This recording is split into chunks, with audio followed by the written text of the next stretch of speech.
అన్న నమస్తే. నమస్తే అన్న. నేను బీఆర్కే న్యూస్ మధు అన్న. ఓకే చెప్పండి అన్న. అన్న ఈ సింగర్ మంగ్లీ ఉంది కదా, మనం ఇంటర్వ్యూలో ఉన్నాం. సింగర్ మంగ్లీ డ్రగ్స్ కలకలం, తర్వాత గంజాయి పాజిటివ్, తర్వాత విదేశీ మద్యం. అన్న నిన్న మీరు ఏమన్నా పార్టీకి వెళ్ళారా అన్న? నిన్న ఆమె బర్త్డే పార్టీకి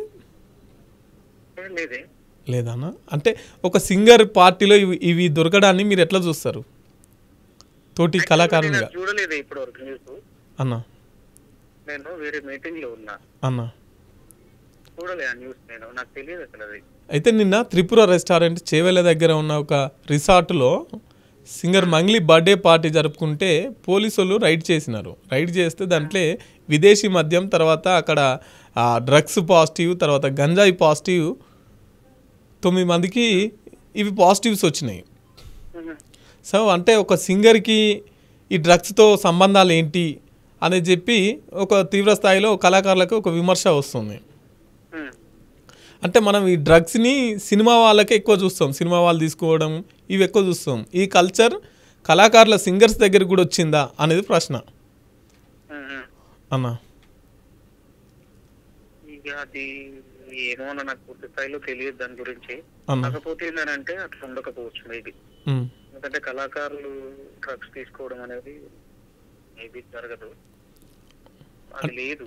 అంటే మీరు కలిసి ఆమెతోని ఉన్నారు కాబట్టి, కలిసి ఆమెతో ఆ స్నేహం చేసిరు కాబట్టి ఉండదు నాకు తెలిసి.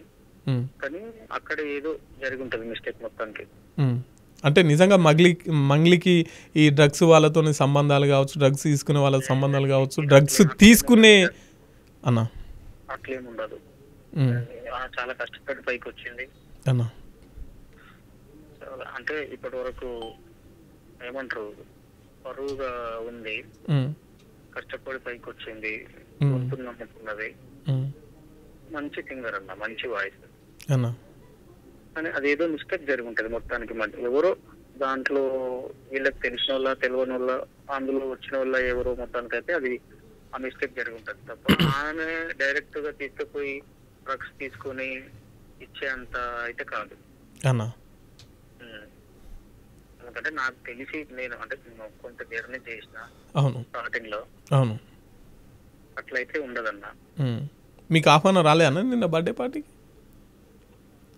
లేదన్నా, నేను లైవ్ నడుపుతాను యాక్చువల్ గా, నా ఫోనే కలవట్లేదు నిన్న నుంచి చక్కగా 2 days నుంచి.